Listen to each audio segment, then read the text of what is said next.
Bismillahirrahmanirrahim. Assalamualaikum warahmatullahi wabarakatuh. Salam jumpa dan salam sehat untuk kita semuanya. Saya Saiful Nugraha akan membawakan materi mengenai sistem organisasi berkas.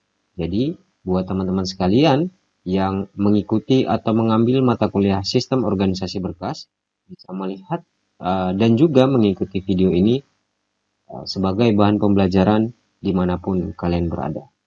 Oke, langsung saja kita ke pembahasan. Nah, sebelum kita membahas lebih jauh mengenai apa itu sistem berkas, kemudian materi-materi tentang sistem berkas, yang perlu kita pahami adalah di sini saya akan menyampaikan beberapa hal. Yang pertama adalah materi yang akan kita pelajari bersama-sama. Yang pertama itu adalah mengenai konsep dari atau konsep dasar sistem berkas. Jadi dari materi pertama ini nantinya kita akan mempelajari konsep sistem berkas itu sendiri, kemudian klasifikasi data, model akses file, jenis file, dan lain sebagainya.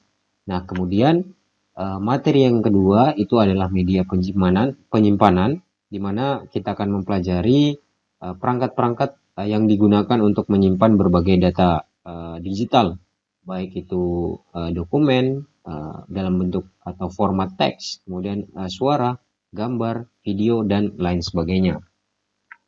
Nah, kemudian di sini materi berikutnya itu nanti kita akan mempelajari organisasi berkas primer, kemudian sekuensial, ada namanya juga berkas organisasi berkas langsung, berkas dengan banyak key, berkas relatif, dan juga berkas indeks sekuensial. Ya. Jadi dari materi ketiga yaitu berkas primer sampai dengan indeks sekuensial itu adalah nantinya kita akan mempelajari cara-cara atau teknik-teknik yang digunakan untuk mengorganisasi dan juga bagaimana caranya kita mengolah informasi dalam bentuk record-record yang disimpan dalam suatu file atau berkas. Seperti itu.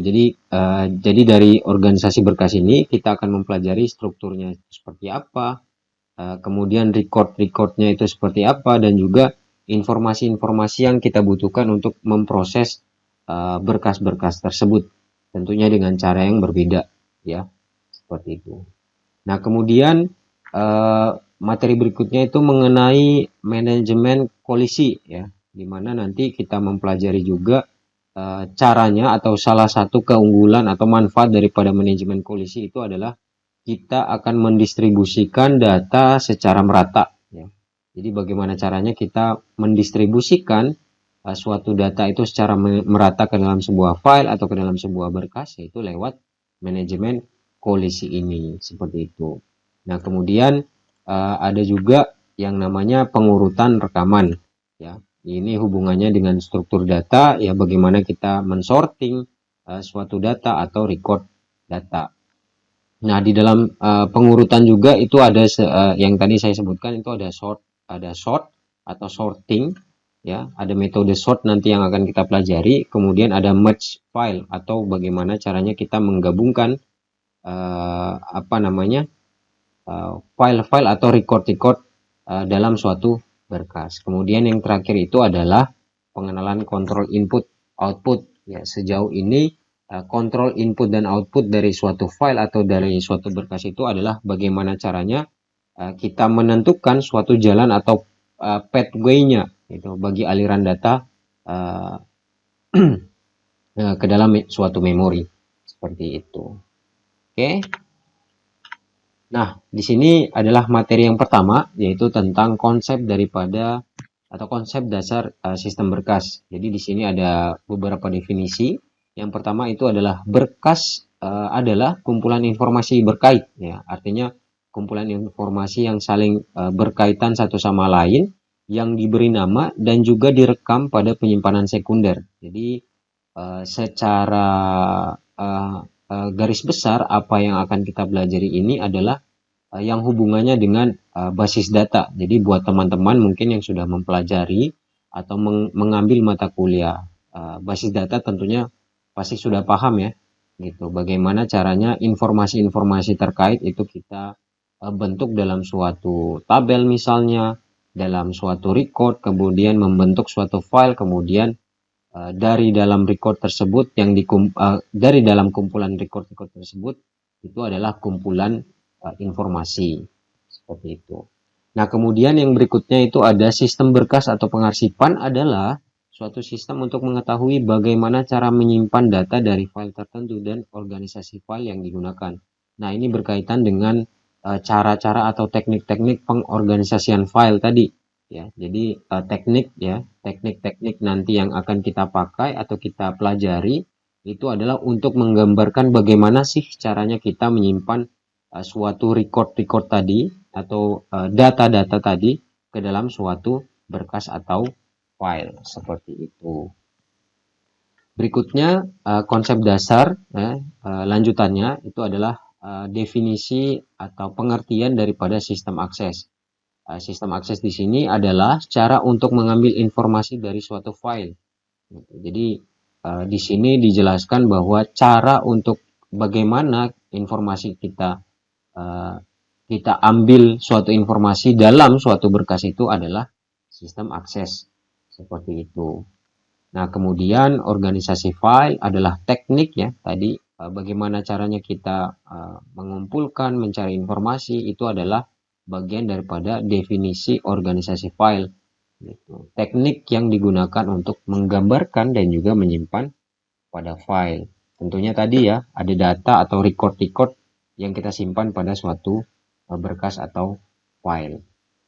Misalnya contohnya dalam organisasi sekuensial ya, tadi ada pembahasan sedikit organisasi sekuensial pada waktu record ini dibuat, artinya data ini dibuat, maka record-record itu akan dicatat dan direkam secara berurutan. Jadi kata kuncinya itu ada di sekuensial, artinya bagaimana cara mengakses, kemudian bagaimana cara menyimpan itu harus dibuat atau direkam secara berurutan seperti itu. Oke, kita masuk ke istilah-istilah dasar daripada sistem berkas itu sendiri. Itu ada entitas, ya tentunya mungkin teman-teman sudah paham betul ya entitas itu apa. Kemudian atribut, kemudian ada field juga, ada record, ada file, ada basis data dan juga ada key.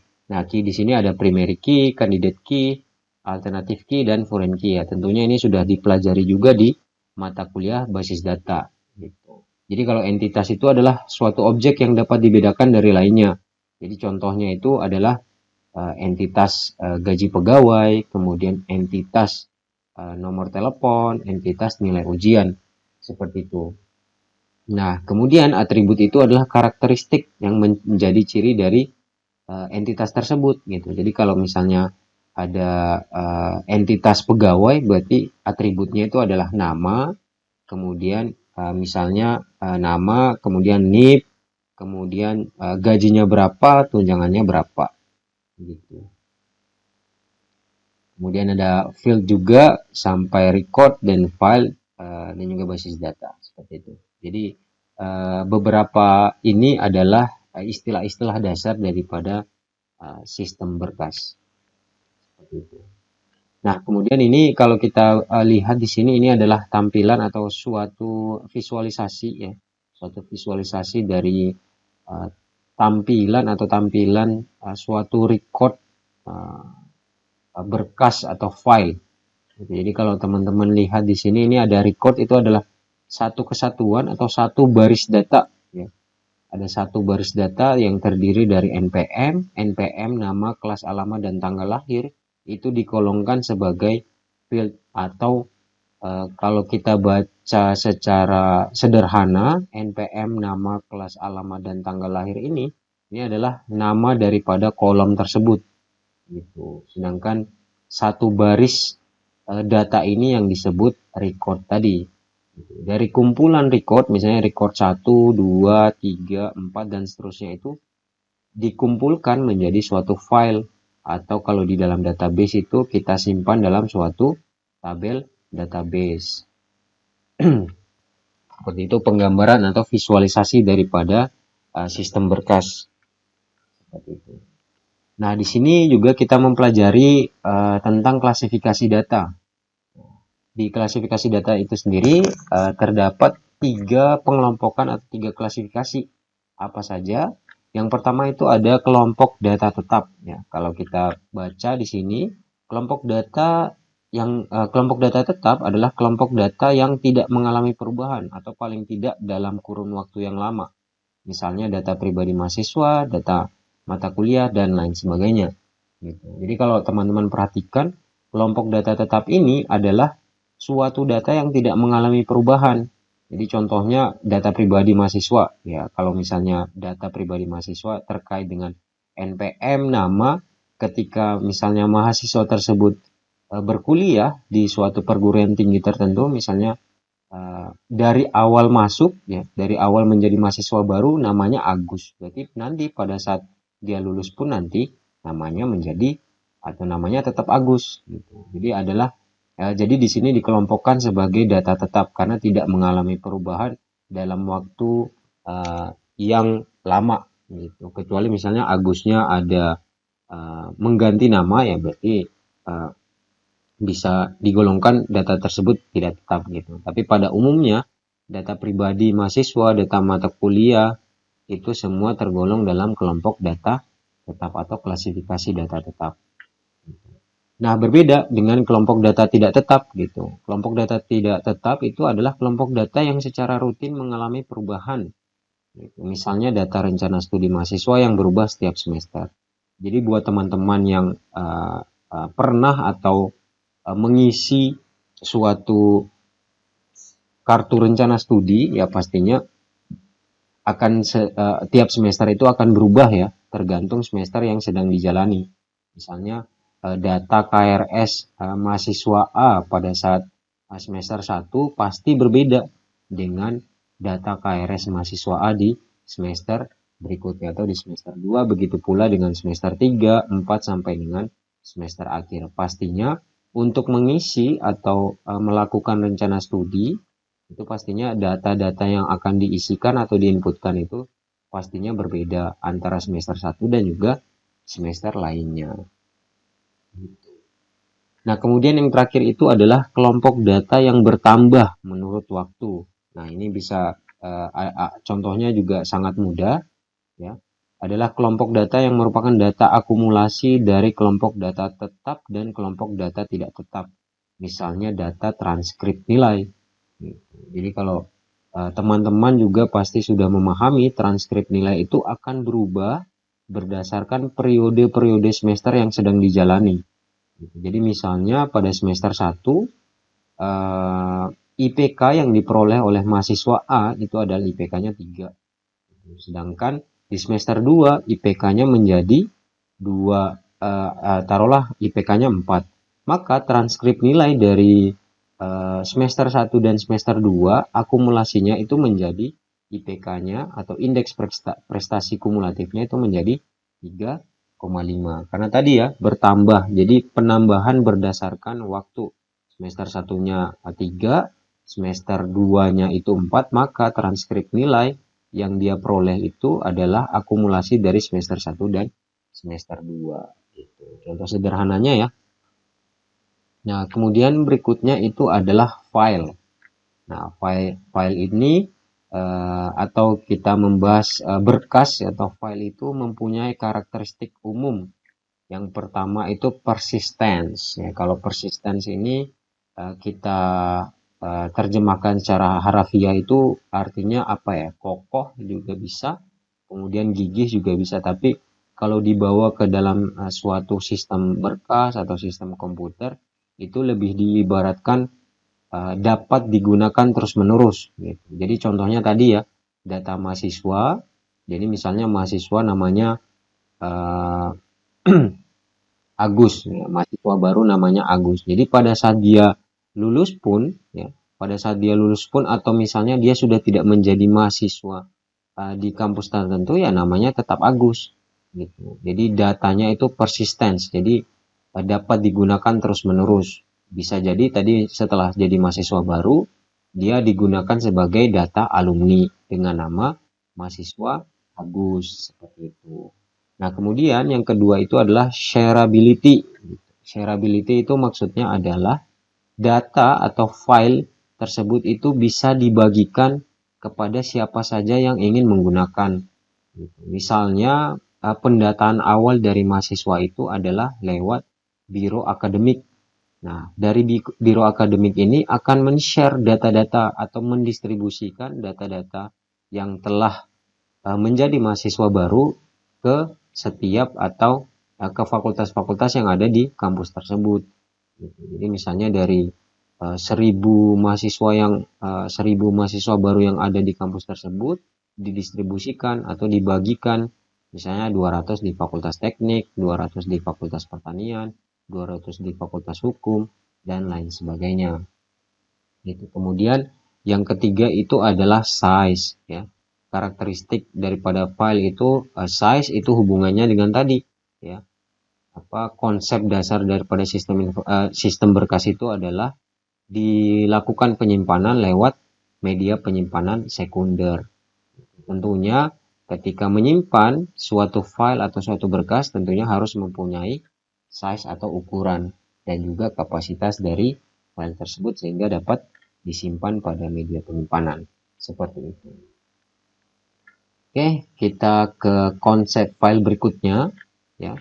Konsep file berikutnya ini adalah kita harus pahami bahwa setiap berkas, setiap file itu terdiri dari nama dan juga extensionnya, gitu, ekstensinya. Jadi kalau teman-teman yang sudah sering mengelola data di dalam komputer pasti tahu ya. Gitu. Misalnya kalau data Word itu berarti kan namanya kita berikan nama, misalnya tugas, kemudian ekstensinya itu menjadi titik docx misalnya. Jadi konsep file yang pertama itu adalah mempunyai nama dan juga ekstensi seperti itu. Makanya di sini kita bisa lihat ada beberapa ekstensi yang ada, ya. Misalnya di sini ada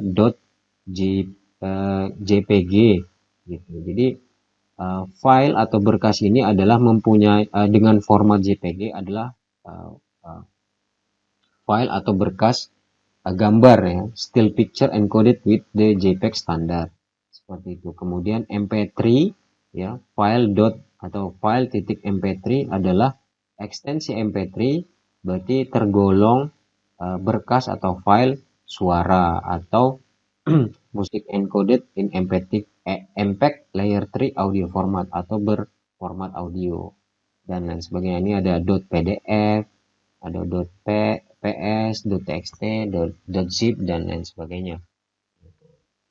Nah, kemudian kalau dari tipenya itu ada beberapa juga. Di sini ada executable, ya sering kita gunakan misalnya program-program yang bisa langsung dieksekut. Itu ekstensinya berarti .exe. Kalau misalnya teman-teman sering membuat program pasti juga tahu ya. Jadi ada .exe, ada .com, ada .bin dan lain sebagainya. Kemudian ada objek, ada source code, ya misalnya ada file dengan ekstensi C, berarti pemrograman C, ada Java dan lain sebagainya. Ada teks, ya ada txt dan juga doc atau docx. Ada archive, itu ada zip, ada rar dan lain-lain. Gitu. Oke, konsep file yang berikutnya itu juga ada beberapa yang harus kita pahami. Itu misalnya yang tadi ya, jadi terdiri dari nama dan juga ekstensi. Jadi secara keseluruhan suatu konsep file itu adalah mempunyai nama. Gitu. Jadi ada nama, informasi untuk pengacuan file. Jadi disimpan dalam bentuk yang dapat dibaca user. Kalau nama tentunya semua file, semua berkas itu mempunyai nama, terdiri dari nama dan juga ekstensi tadi.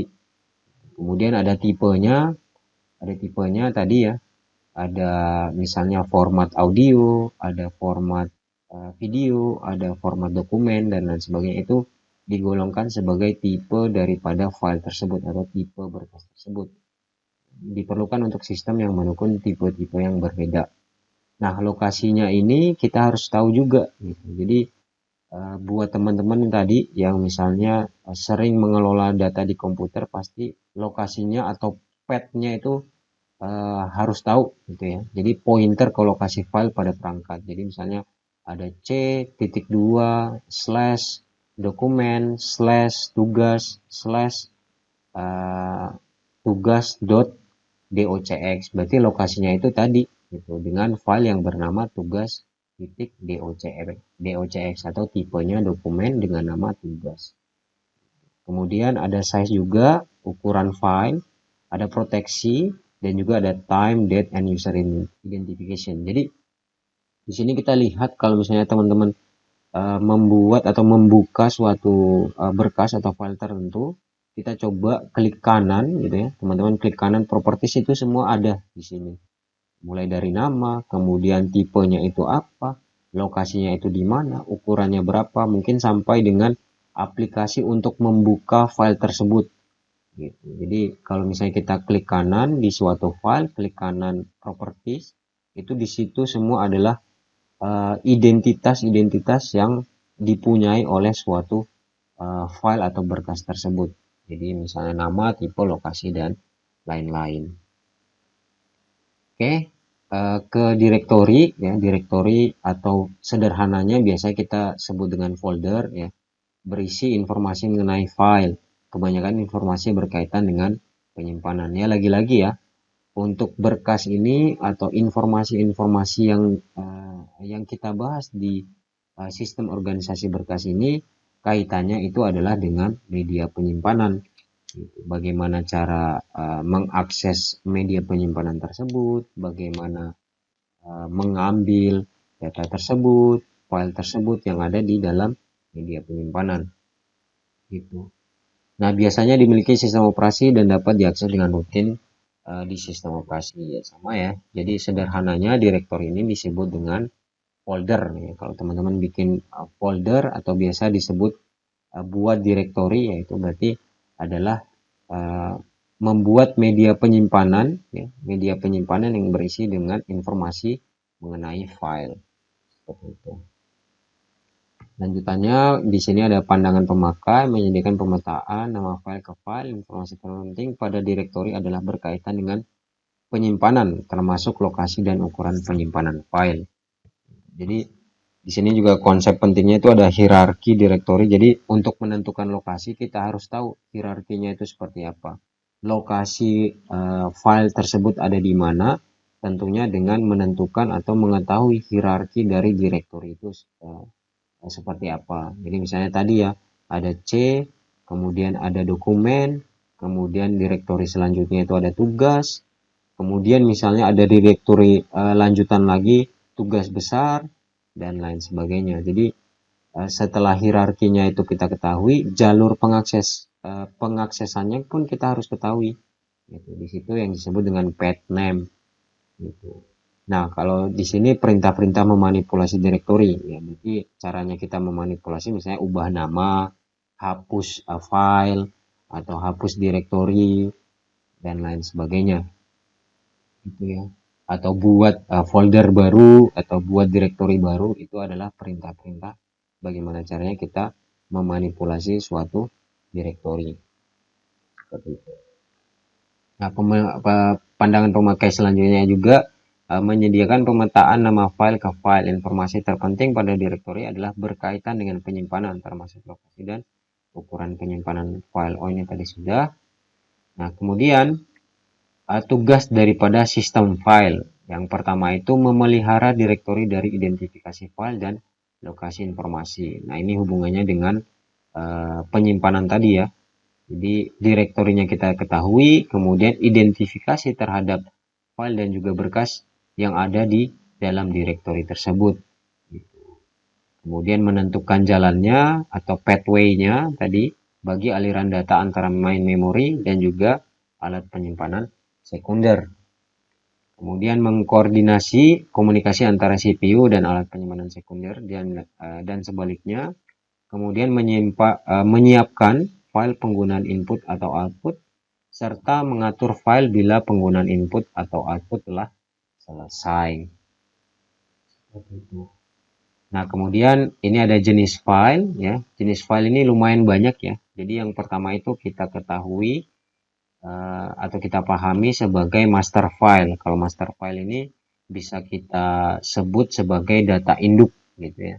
Jadi misalnya contoh pada suatu atau sebuah perusahaan tentunya memerlukan file-file induk atau file-file atau berkas-berkas mengenai catatan atau data karyawannya, ya, misalnya identitas karyawannya, penggajian karyawannya, ya, tentu di samping file-file atau berkas-berkas pendukung lainnya, gitu.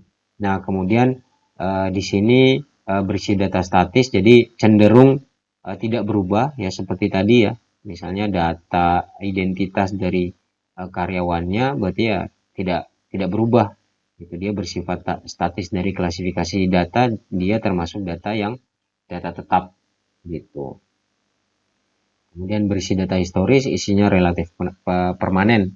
Gitu. Jadi file induk ini atau data induk ini digunakan untuk menyimpan data dari sistem informasi tertentu. Jadi misalnya suatu perusahaan mempunyai sistem informasi, ya, di dalamnya itu tentunya ada suatu basis data, dan tentunya di dalam basis data itu ada yang disebut dengan master file. Ada data-data statis, data yang tidak berubah, yang akan dipelihara tentunya secara teratur atau di-maintain secara teratur. Oke, berikutnya itu ada jenis dari master file, ya. Tadi ada file induk itu atau master file. Ternyata di dalam master file itu juga ada jenisnya. Gitu. Yang pertama itu ada reference master file, file yang berisi record yang tidak berubah atau jarang berubah. Seperti tadi, ya. Jadi ada nama, alamat, dan lain-lain. Kemudian ada dynamic master file, itu berisi record yang terus-menerus berubah dalam kurun waktu tertentu atau berdasarkan suatu peristiwa transaksi. Misalnya stok barang, ketika penjualan dilakukan berarti stok barang berkurang, atau pemesanan hotel, ya, ketika pemesanan hotel dilakukan berarti kesediaan dari kamar berarti berkurang. Artinya isi record atau rekaman pencatatan data hotel atau data kamarnya akan berubah, gitu. Itu kemudian ada transaksi file juga, itu file yang berisi record-record yang akan memperbarui atau mengupdate record yang ada pada master file. Jadi ketika master file itu, ya, ketika misalnya di record, ya, di record-record yang ada di dalam database atau dalam file tersebut kita perbarui, tentunya akan terjadi perubahan juga ke dalam suatu master file atau file induknya atau data induknya. Kemudian tugasnya itu adalah mengupdate data, misalnya penambahan record, penghapusan, dan juga modify atau perbaikan record. Misalnya kalau contohnya misalnya record atau pencatatan tentang pelanggan yang sudah membayar tagihan listrik. Jadi filenya atau membentuk suatu file tagihan, kemudian dicatat melalui berkas transaksi. Setelah adanya berkas transaksi, ya tentunya akan diperbaharui record yang ada pada tabel atau ada pada berkas master tersebut. Jadi pelanggan ini telah melakukan pembayaran, buktinya itu adalah bukti transaksi, sehingga pencatatannya itu di transaksi file untuk mengubah data yang ada di master file. Oke, kemudian ada report file juga, yaitu berisi data yang bentuknya telah disesuaikan dengan user, data yang akan ditampilkan pada monitor, data yang akan dicetak, dihasilkan oleh report writer.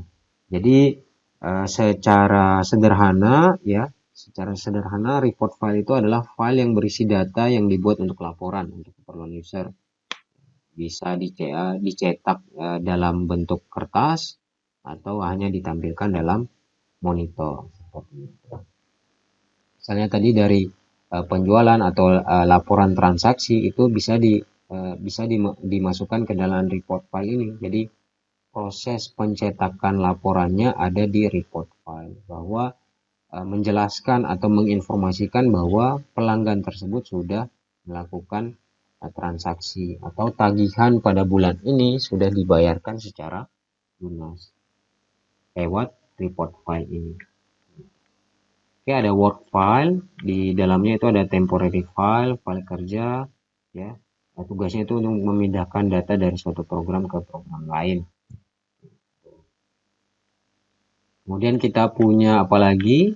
Selanjutnya itu ada program file. Program file itu berisi perintah untuk memproses data. Bisa perintah dalam high level language, low level, machine language, job control language. Dan perintah itu bisa berbentuk source code, hasil kompilasi, atau hasil proses lainnya. Nah, kemudian ada text file ya berisi input data alphanumerik, ya, alphanumerik dan juga grafik data, ya. Kemudian text editor berasal dari program text editor hanya dapat diproses oleh program text editor. Jadi misalnya penggunaan text file sebagai basis data pada suatu website atau suatu aplikasi tertentu untuk mendukung DBMS-nya, gitu, database management systemnya, kita bisa gunakan text filenya ini. Jadi asalnya dari program text editor. Jadi kalau teman-teman biasa mengekspor data lewat Excel misalnya ke dalam suatu aplikasi, yaitu salah satu fungsi atau salah satu kegunaan pemrosesan lewat text file. Kemudian ada dump file ya. File digunakan untuk tujuan pengamanan, mencatat tentang kegiatan pengupdatean, sekumpulan transaksi yang telah diproses atau sebuah program yang mengalami kekeliruan. Contohnya itu adalah membuat salinan dari seluruh data dalam perusahaan tersebut. Jadi ada backup itu yang disebut dengan jenis file dump atau dump file. Tujuannya itu adalah untuk security, mengamankan suatu data-data atau berkas-berkas yang sudah ada. Library file juga, kemudian ada history file. Kalau di sini dibaca library file adalah penyimpanan program aplikasi my object misalnya gitu untuk pembuatan laporan akuntansi. Kemudian ada history file. Ya, ini ada contohnya itu laporan akhir tahunan perusahaan seperti rangkuman seluruh data dalam perusahaan untuk disimpan. Jadi dari history file ini kenapa dibuat laporan akhir tahunan ya, agar misalnya dari history ya, dari history pelaporan perusahaan itu bisa dijadikan bahan evaluasi. Misalnya laporan akhir tahun 2021 peningkatan penjualan atau penurunan penjualan bisa jadi bahan evaluasi untuk meningkatkan kinerja di tahun berikutnya. Jadi ada histori yang ada berkas-berkas yang mengandung histori dari setiap transaksi yang dilakukan oleh suatu instansi, suatu perusahaan, organisasi, dan lain-lain. Baik, saya pikir demikian untuk materi mengenai konsep dasar sistem berkas. Jadi kita akan melanjutkan di materi selanjutnya, yaitu materi tentang media penyimpanan. Terima kasih. Wassalamualaikum warahmatullahi wabarakatuh. Sampai jumpa semuanya.